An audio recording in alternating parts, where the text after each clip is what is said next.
नमस्कार साथियों, हमारे YouTube channel smart pray with me पर आपका स्वागत है। मेरा नाम विनायक त्रिपाठी है। आज हम इस वीडियो में आपको संविधान दिवस क्यों मनाया जाता है, कैसे मनाया जाता है, संविधान दिवस क्या आज़ादी जब से संविधान लागू हुआ तब से मनाया जाने लगा या बाद में मनाया जाने लगा या फिर बाद में जब मनाते हैं तो इतना लेट क्यों हो गया। साथियों ये बता दें, हम आपको संविधान दिवस 26 नवंबर 2015 से मनाया जाना शुरू हुआ। हमारे प्रधानमंत्री नरेंद्र मोदी द्वारा इस संविधान दिवस को मनाने की बात की गई और शुरुआत भी की गई, एक तरह से कह सकते हैं। संविधान बनाने में, संविधान को समझने में, संविधान की व्याख्या करने में जो सबसे बड़ा योगदान है वो है डॉक्टर भीमराव अम्बेडकर जी का। डॉक्टर भीमराव अम्बेडकर जी को आप जानते भी होंगे और उनकी जीवनी भी पढ़े होंगे। काफ़ी संघर्षमय जीवन और विशाल व्यक्तित्व वाले डॉक्टर भीमराव अम्बेडकर थे। यहाँ पर आपको इम्पोर्टेंट ये भी हो जाता है कि जब हम संविधान दिवस मनाते हैं 26 नवंबर को क्यों मनाया जाता है, जबकि संविधान को जो अंगीकृत किया गया था, एक्सेप्ट किया गया था, वो 26 जनवरी को किया गया था। साथियों, हम आपको बता दें कि 26 नवंबर 1949 को हमारा संविधान बनकर पूरी तरह से तैयार हो चुका था, लेकिन जब इसको एक्सेप्ट करने की बात आई तो इसको 26 जनवरी 1950 को एक्सेप्ट किया गया। इसके पीछे कहानी क्या है, थोड़ा सा हम आपको बैकग्राउंड में ले चलते हैं और चीज़ों को डिटेल में समझाते हैं। बैकग्राउंड में साथियों ये है कि हमारा जो संविधान बना 1929 का समय था, जवाहरलाल नेहरू जी द्वारा इसके आज़ादी की घोषणा की गई थी और उस आज़ादी को 26 जनवरी को सेलिब्रेट किया गया था। तभी से ऐसा कुछ शुरू में नहीं था कि हम इस दिन मनाएंगे संविधान को या फिर 26 जनवरी मनाए जाएंगे। उसी दिन से लेकर 26 जनवरी को जब हमारे पास ऐसी अपॉर्चुनिटी आई, हमारे पास हमारा भाग्य अच्छा था, जब हम स्वतंत्र हुए तो हमारे पास मौका था, तो हमने इसको 26 जनवरी से अप्लाई किया, मतलब अंगीकृत किया। इसके अलावा थोड़ा सा संविधान के बारे में जो क्रिटिकल इन्फॉर्मेशन है, टेक्निकल इन्फॉर्मेशन है, उसको भी हम आपको बता देते हैं। संविधान में साथियों भाग 3 सबसे इंपॉर्टेंट है, जिसको मौलिक अधिकार कहा जाता है, फंडामेंटल राइट्स के नाम से जाना जाता है, और बहुत सारे क्वेश्चन बनते हैं। एक क्वेश्चन और इम्पॉर्टेंट बनता है जिसको आपको जान के रखना है। वह क्वेश्चन क्या है, एम एन राय से रिलेटेड है। 1934 में एम एन राय के द्वारा ये दिया गया था, सुझाव दिया गया था कि 26 नवंबर या फिर ये संविधान बनाने के बारे में। तो एम एन राय का इम्पॉर्टेंट नाम है।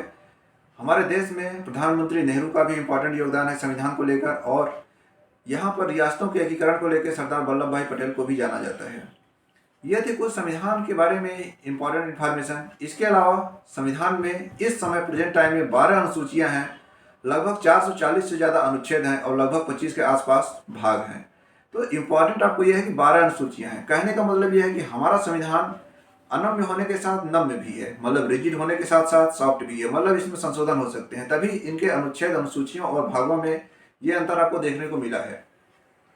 और इसमें क्या बात है, जब 12 अनुसूचियां हैं, सबसे पहले इसमें 8 अनुसूचियां थी और आज की डेट में इसमें 12 अनुसूचियां हैं, जिसमें पंचायती राज वाला बात जोड़ी गई या फिर नगर निगम की बात जोड़ी गई, तो और दल बदल कानून को लेकर अनुसूची जोड़ी गई। दल बदल कानून को लेकर जो अनुसूची जोड़ी गई उसके बारे में ज़्यादा सवाल पूछा जाता है।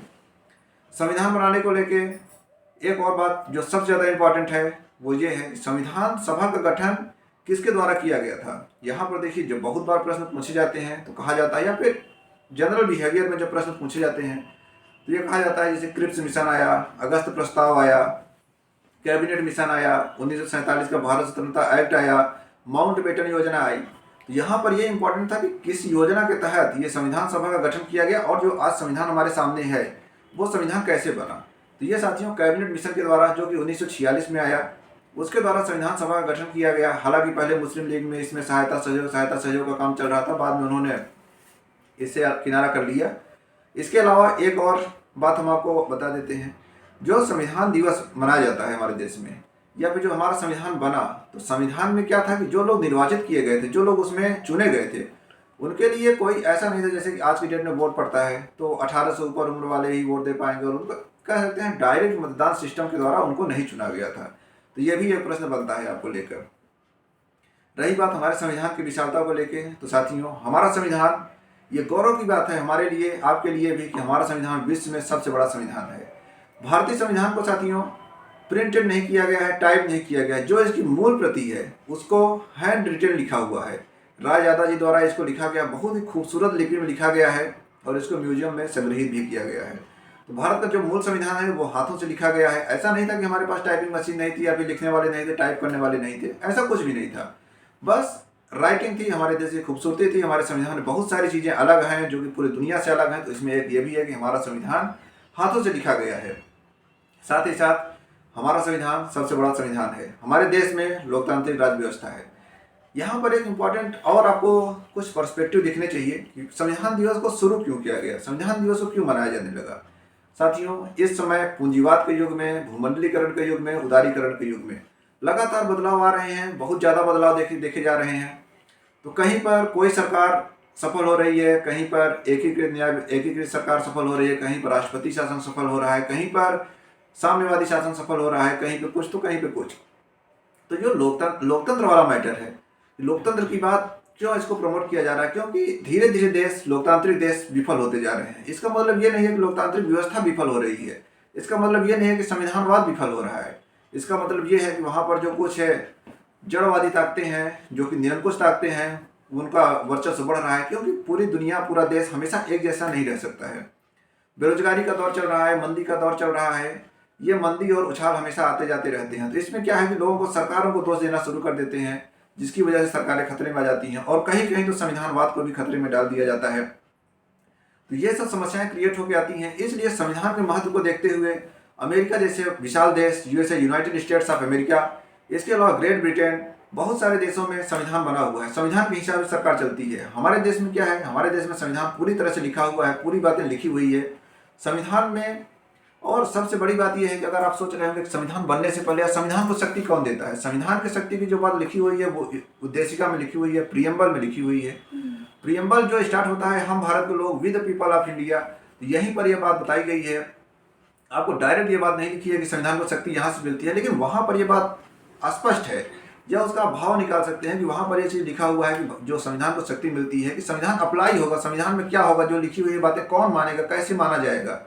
ये उद्देशिका के द्वारा संविधान को प्रभुत्व है कि भारत के लोग हैं, उन्होंने संविधान को शक्ति दिया है कि जो संविधान में कहा जा रहा है, लिखा जा रहा है, उसको भारत के लोग फॉलो करेंगे, उसका अनुपालन करेंगे। तो साथियों, ये थी कुछ इंपॉर्टेंट बातें भारतीय संविधान को लेकर, भारतीय चीज़ों को लेकर। हमारा संविधान इतना इंपॉर्टेंट है, इतना महत्वपूर्ण है, आपको संविधान में लिखी हुई बातों को समझना चाहिए। संविधान में मौलिक अधिकार, मौलिक कर्तव्य, साथ ही साथ नीति निर्देशक तत्व भी शामिल हैं। नीति निर्देशक तत्वों में यह है कि भारत सरकार के सामने विजन क्या है, संविधान उनको कौन सी विजन देता है। ऐसा नहीं है कि जिस दिन संविधान बना उस दिन संविधान पूरी तरह से बनकर तैयार हुआ और उसमें कोई भी संशोधन नहीं होगा। संविधान ने एक इंड छोड़ के रखा, क्योंकि उस समय इंडियन गवर्नमेंट के पास उतना मनी नहीं थी, उतना पैसा नहीं था कि वो उसको उस तरह से अडॉप्ट कर सके। जो संविधान में बातें लिखी हुई थी, कल्याणकारी राज्य के लिए, विश्व बंधुत्व के लिए, वसुधैव कुटुंबकम के लिए जो बातें होनी चाहिए वो पूरी बातें उसमें शामिल है, लेकिन उनको अप्लाई कर पाना इतना आसान नहीं था। इसलिए साथियों, संविधान में नीति निर्देशक तत्वों को रखा गया और वहां पर यह कहा गया कि सरकार का विजन हो सकता है, सरकार का गोल हो सकता है। सरकार इसको बाद में एक्सेप्ट करेगी, जैसे ही सरकार के पास संसाधन इकट्ठे होंगे तो सरकार उसको एक्सेप्ट करेगी और आगे उनको ले जाके बढ़ाएगी। तो ये थी कुछ इंपॉर्टेंट बातें, इंपॉर्टेंट चीज़ें जो कि संविधान को लेकर थी। जल्द ही मिलेंगे हम आपको किसी नए वीडियो में संविधानवाद को लेकर, संविधानवाद क्या है, क्यों बनाया जाता है, संविधान को लेकर कितना ज़्यादा खतरा है, हमारे देश में लोकतांत्रिक सरकार है, वो चलेगी, क्या होगा, कैसे होगा। संविधान में सबसे ज़्यादा महत्वपूर्ण योगदान था बाबा राव भीमराव अम्बेडकर का, जो कि संविधान बनाने में, संविधान में शुरू से लेकर अंत तक, बाद में भारतीय कानून मंत्री भी बने थे, उनका बहुत बड़ा योगदान था। तो हमारा देश हमेशा उनका रेडी रहेगा। इसके अलावा संविधान सभा में बहुत सारे लोग शामिल थे। संविधान में बहुत ज़्यादा 2 साल से ज़्यादा समय चला संविधान को बनाने में और उसकी व्याख्या करने में, उसको समझने में। एक एक पॉइंट पर, एक एक अनुच्छेद पर पूरे देश की राय ली गई। सब कुछ को पूरी तरह से बात करके, डिस्कस करके, समझ के संविधान में रखा गया। तो ऐसा नहीं है कि हमारा संविधान एक दिन में बनकर तैयार हो गया, या फिर, हालांकि हमारे संविधान में अलग अलग देशों से चीज़ों को अडॉप्ट किया गया है, लेकिन जो मानवता के लिए इंपॉर्टेंट चीज़ें हैं वो पूरी दुनिया में एक ही हैं, चाहे भारत में हो चाहे दूसरे देशों में है। तो अच्छी अच्छी बातों को हमारा संविधान सोख लिया है, शक कर लिया गया है। हमारे देश के संविधान में दूसरे देशों से भी महत्वपूर्ण बातों को एक्सेप्ट किया गया है और इसके अलावा कुछ बातों को सेल्फ जनरेट किया गया है, कुछ बातों को 1935 के भारत शासन अधिनियम से लिया गया है, तो वहाँ से भी बहुत ज़्यादा बातों को लिया गया है। यहाँ पर हम ज़्यादा डिटेल में संविधान को नहीं बताएंगे, इसके लिए आप हमारी पॉलिटी की प्लेलिस्ट को जाकर चेक करिए। वहाँ पर हमने संविधान में जितने भी चैप्टर हैं, फंडामेंटल राइट्स, राष्ट्रपति, प्रेसिडेंट, प्रधानमंत्री, इनके लिए जो भी यहाँ पर अनुबंध है हम उनको डिटेल में समझाए हुए हैं। हमारी पॉलिटी की प्लेलिस्ट को आप चेक करें और उसको ठीक से समझें। आपको परीक्षाओं के लिए बहुत ज़्यादा इंपॉर्टेंट होगा और आपकी डेली लाइफ में भी इस तरह की चीज़ें, आप भारत के नागरिक हैं, भारत में रहने वाले व्यक्ति हैं, या फिर भारत में ताल्लुकात रखते हैं, भारत में इंटरेस्ट रखते हैं, भारत को आप पसंद करते हैं, तो आपको ये सब बातें जाननी चाहिए, ये सब समझनी चाहिए। आपके लिए हमारी प्लेलिस्ट बहुत ज़्यादा इंपॉर्टेंट हो सकती है। इस वीडियो को साथ में यहीं पर ख़त्म करेंगे। जल्द ही ऐसे किसी नए वीडियो पर, किसी इंटरेस्टिंग टॉपिक पर फिर से वीडियो लेके आएंगे। तब तक के लिए धन्यवाद। जय हिंद।